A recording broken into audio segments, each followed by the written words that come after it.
நான் திண்டுக்கலுக்கு பலமுறை நாடகங்கள் நடத்த வந்திருக்கேன்.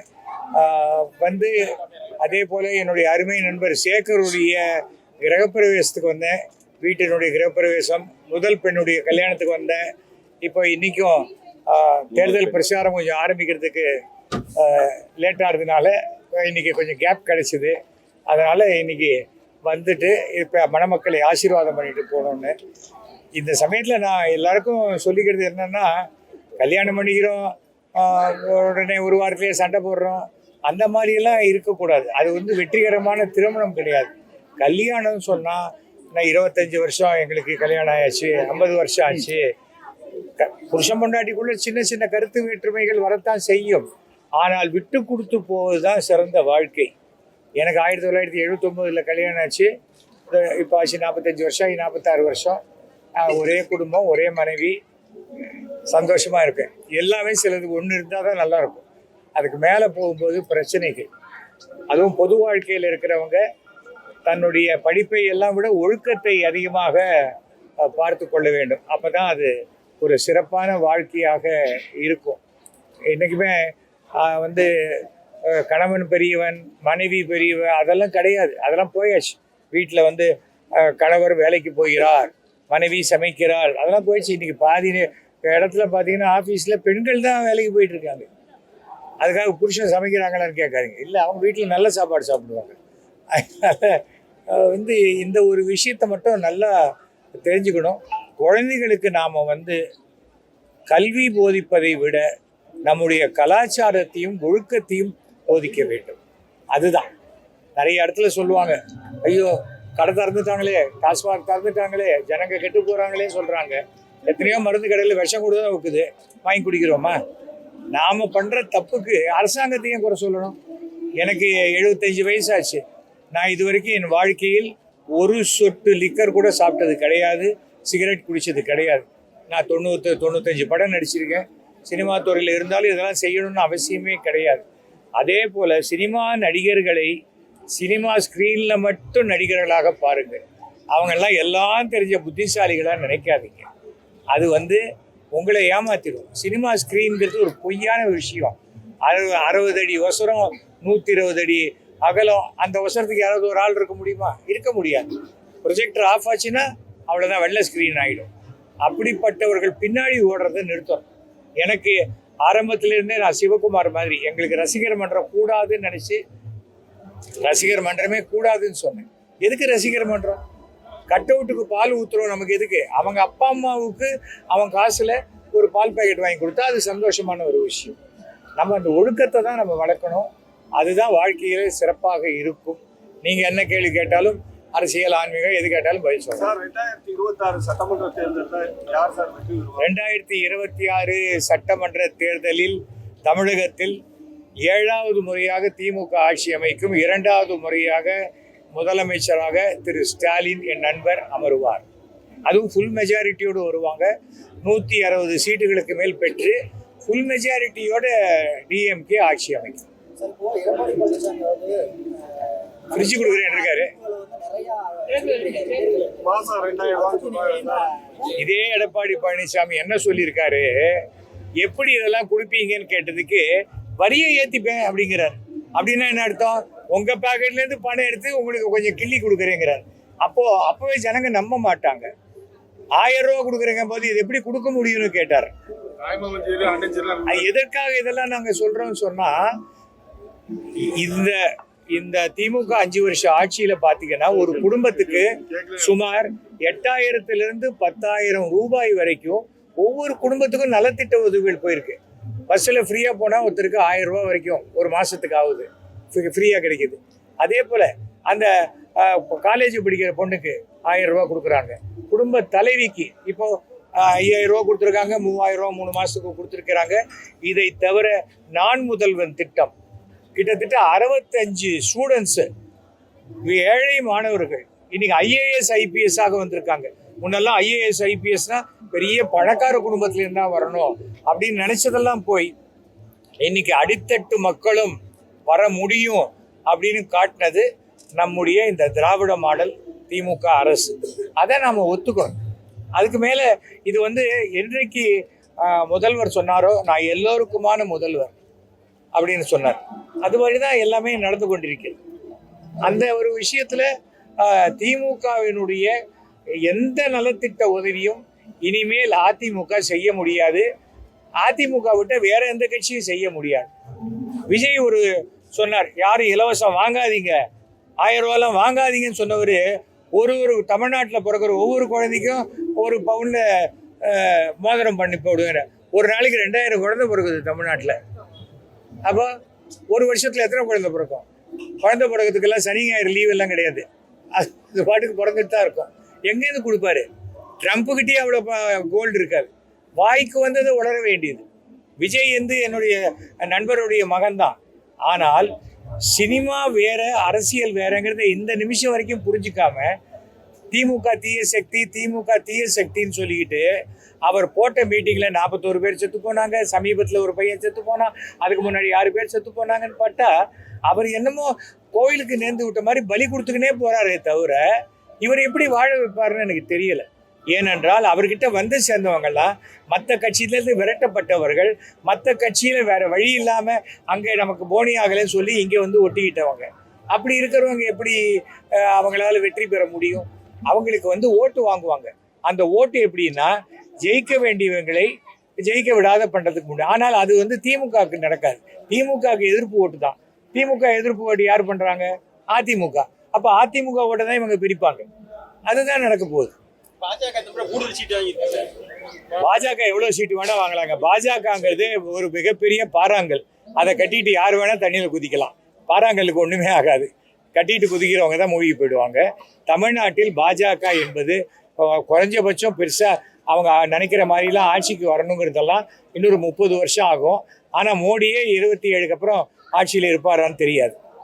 இது ஏனென்றால் நான் மோடியை 2011 வருஷம் நான் சந்திக்கும் போது சொன்னேன், நீங்கள் இந்தியாவில் 3 முறை பிரதமராக இருப்பீங்க, அதுவும் 2027 வரைக்கும் தான் இருப்பீங்கன்னு சொன்னேன்.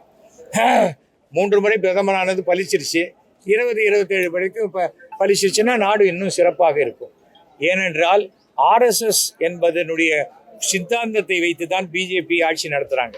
அந்த பிஜேபியினுடைய ஆட்சி என்பது என்னன்னா சிறுபான்மையினருக்கு எதிராக நடந்து கொள்ளக்கூடிய ஒரு விஷயம்.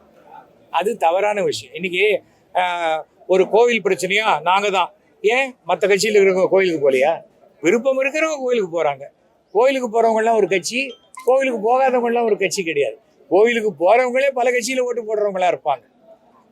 நாங்கள் வந்து மதுரையில் மாநாடு நடத்தினோம், முருகனுக்கு 4 லட்சம் பேர் வந்தான்னாங்க.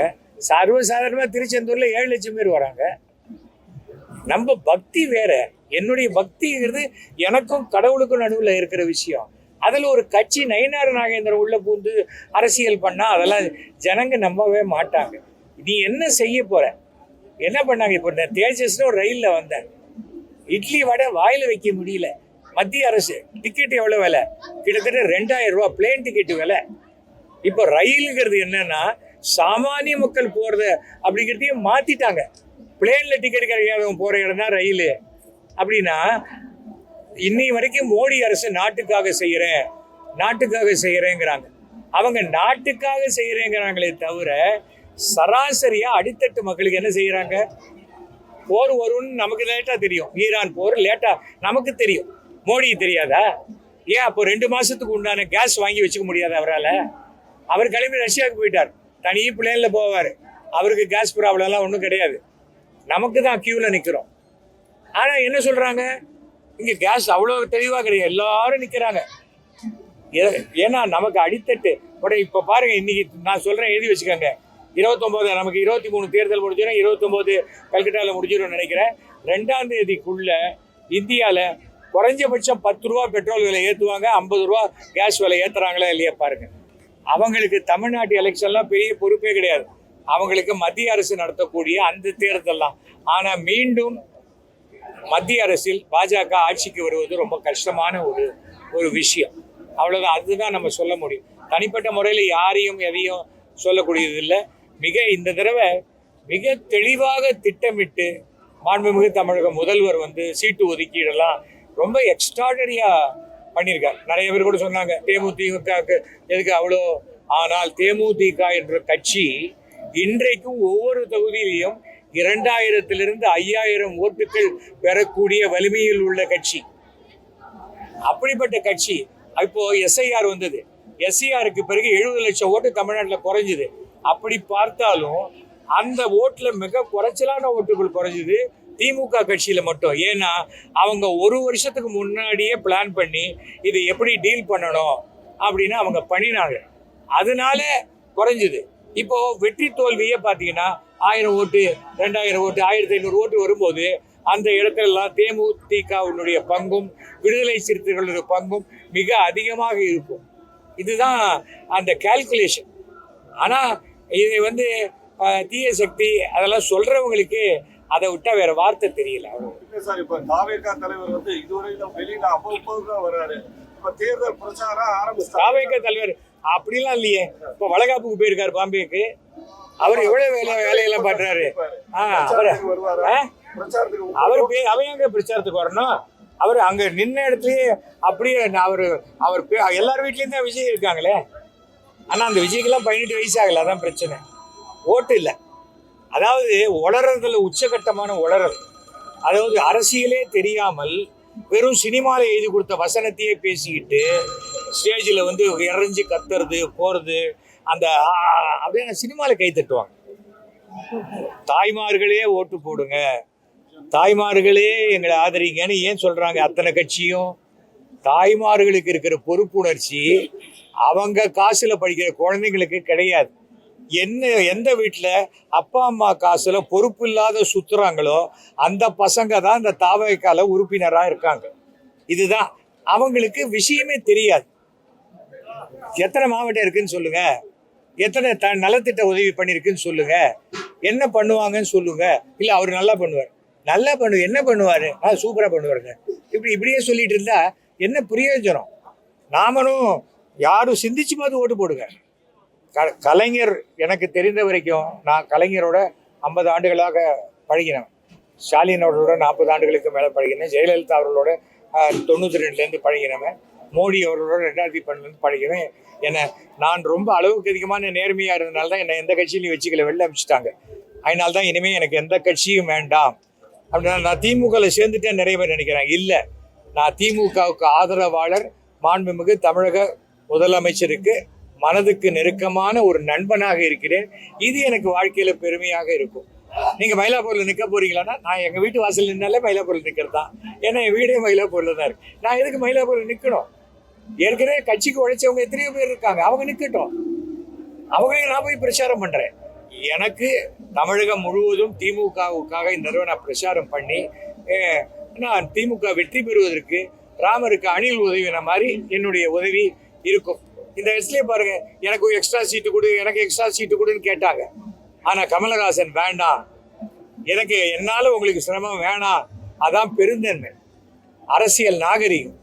இந்த 2 சீட்னால என்ன வந்துட போகுது அப்படின்னு அவர் நினைச்சார். வேல்முருகன் பாருங்க, அதே சமயத்துல ஒரே ஒரு சீட்டு வாங்கிக்கிட்டு கமிட்டிலெல்லாம் சேர்மனாக இருந்தவர் சவால் விடுறார். இதுக்கே 2 வாரம் முன்னாடி அசம்பிளியில அப்படி வாயில ரத்த வர மாதிரி புகழ்ந்து பேசுறாரு முதலமைச்சர். அவருக்கு 2வது சீட்டு இல்லைன்னொன்னே மறுபடியும் வாயில ரத்தம் வர மாதிரி கெட்ட வாரத்தில் தேவையில்லாத அசிங்கமா பேசுறாரு. எதுக்கு? அப்போ அந்த நம்முடைய வேல்முருகனுக்கு அவ்வளவு பெரிய மக்கள் சக்தி இருந்தா அவரே பண்ற வீட்டுல சுயேட்சையா நின்று ஜெயிக்கட்டுமே. அவருடைய சாதனை என்ன? டோல்கேட் அடிச்சு உடைச்சது தான். வேற என்ன சாதனை? அவர் எங்கேருந்து வந்தார்? பாமகலேருந்து வந்தார். ராமதாஸ் ஐயா கிட்ட தானே வந்தாரு. ராமதாஸ் அவர்களுக்கும் அவர் மகனுக்கும் சண்டை இருக்கு. ஆனா வன்னியர்களாக இருப்பவர்கள் யாருமே தந்தையை அவமதியாரை செய்யும் மகனை மதிக்க மாட்டார்கள். யாருமே எந்த ஜாதி அந்த ஜாதி இல்லை, எந்த ஜாதியிலுமே அப்பாவையே ஒரு மகன் எதிர்க்கும். ஒரு அப்பாவினால் தானே மகனை வெளியில வர்றாரு. அவரையே எதிர்க்கிறதுங்கிறது எனக்கு தெரிந்த வரைக்கும் கோர்ட் ஆர்டர் படி மாம்பழம் இந்த தேர்தலில் முடக்கப்படும். அவங்களும் ஒருவேளை தாமரை சின்னத்தில் நிற்கலாம். மறுபடியும் பாறாங்கல்ல கட்டிட்டு தான் நிற்க போறோம். தமிழகத்தில் பாலியல் குற்றங்கள், இந்த பாலியல் குற்றங்கள் அப்படிங்கிறது நீங்க யோசிச்சு பார்த்தீங்கன்னா இது சட்டம் ஒழுங்குக்கும் பாலியல் குற்றத்துக்கும் நீங்க யோசிச்சு பார்க்கணும். இப்போ எங்க வீட்டில் பீரோ வேணா பூட்டாத போயிட்டேன். ஒரு திருடன் எடுத்துட்டு போயிட்டான். இதுக்கு சட்டம் ஒழுங்கு சரியில்லை நான் சொல்ல முடியுமா? ஒவ்வொரு குழந்தைகளும், பெண் குழந்தைகளுடைய தாய் தந்தையர்கள் அவங்க குழந்தைகளை பத்திரமா பார்த்துக்கணும். அது வந்து காட்டுக்கு போய் பாத்ரூம் போறேன்னா கூட கூடைக்கு துணைக்கு யாராவது போகணும். ஏனென்றால் நாம வந்து முதல்ல நமக்கு வந்து சுதந்திரம்ங்கிறது வேற, பாதுகாப்பு வேற. நாம முதல்ல பாதுகாப்பாக இருக்கணும். தமிழ்நாட்டினுடைய மொத்த ஜனத்தொகை எவ்வளவு? 10 கோடி பேர். நீங்க சொல்ற இந்த மாதிரி பாலியல் குற்றச்சாட்டு 3 நடந்திருக்கா, 4 நடந்திருக்குமா? யோசிச்சு பாருங்க. இதனால் ஆனால் பாலியல் குற்றவாளிகளுக்கு அந்த ஷூட்டட் சைட் மாதிரி தண்டனை உடனடியாக நிறைவேற்றப்பட்டு அவளுக்கு நேரடியான மரண தண்டனை. இந்த போலீஸ் என்கவுண்டர் பண்ணும்போது உடனே ஐயோ மனித உரிமையிலேருந்து ஓடி வந்துடுறாங்க. அது எப்படி நீ சுடலாம்? அவர் பெரிய ரவுடியாச்சு, அவருக்கு நீ பிரியாணினா போட்டு ஜெயிலில் வச்சிருக்கணும், அப்படி தானே பேசுறாங்க. உங்க வீட்டில் ஒரு பொண்ணு பாதிக்கப்பட்டா அந்த பாதிக்கப்பட்டவனை உடனே சுடணும்னு தோணும் இல்லையா? Lockup death. அதே தான் சில போலீஸ்காரர்கள் மிருகத்தனமாக நடந்து கொள்கிறார்கள். அவங்கள என்ன பண்றாங்க? சஸ்பெண்ட் பண்றாங்க. சஸ்பெண்ட் பண்ணக்கூடாது, அவங்கள சஸ்பெண்டே பண்ணக்கூடாது, டிஸ்மிஸ் பண்ணணும். அவங்க கோர்ட்ல போய் ப்ரூவ் பண்ணி நான் குற்றமற்றவன்னு ப்ரூவ் பண்ண பிறகு மறுபடியும் வேலைக்கு சேர்த்துக்கிட்டோம். நமக்கு உலகத்தில் இருக்கிற அதே சட்டங்கள் தான் நமக்கும் இருக்கு. ஆனா நம்ம கிட்ட தண்டனை மாறுபடுகிறது. தண்டனை மிக கடுமையாக இருக்கும் பட்சத்தில் குற்றங்கள் குறையும், எந்த அரசா இருந்தாலும் சரி. ஆனா இவங்க என்ன பண்றாங்க? அந்த பொண்ணு ஒரு புதர் பின்னாடி போய் மறைஞ்சு நின்றுட்டு இருந்தது. அப்போ வந்துட்டாங்க. ஏன் புதர் பின்னாடி போகணும்? யோசிச்சு பாருங்க. உடனே போலீஸ் எல்லா இடத்துலையும் லைட் போடும். போலீஸ் தெருவுகளுக்கு போடுவாங்களா, புதருக்கு லைட் போடுவாங்களா? நான் ஒரு நியாயமான குடிமகனாக இருக்கிறேன். கட்சியில விட்டுருக்கேன். ஏன்னா எனக்கு அம்மா இருக்காங்க, மனைவி இருக்காங்க, மகள் இருக்கா, பேத்தி இருக்கா. நான் ஒன்றும் பொன் குழந்தையுடைய அருமை தெரியாம நான் பேசல.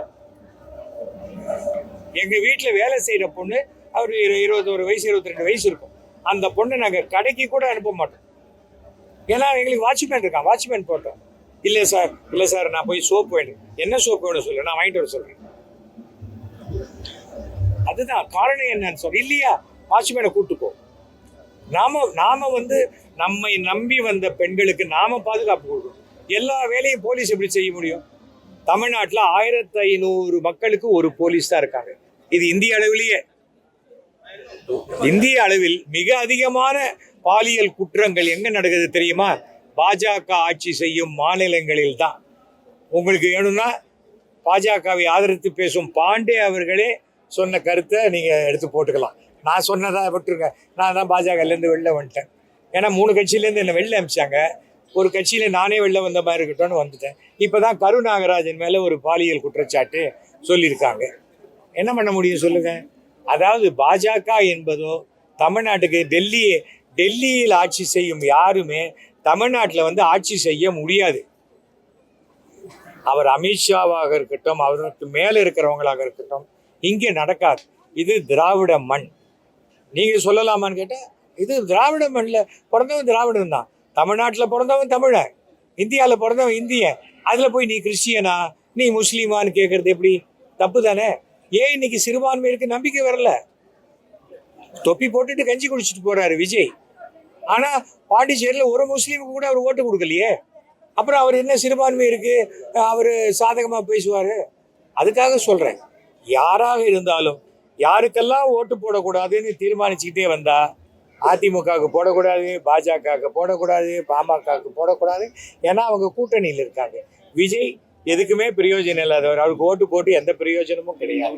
அப்படி இருக்கும் பொழுது நீங்க திமுகவுக்கு மட்டும் ஓட்டு போடுவது நமக்கு சிறந்தது, தமிழ்நாட்டுக்கு சிறந்தது.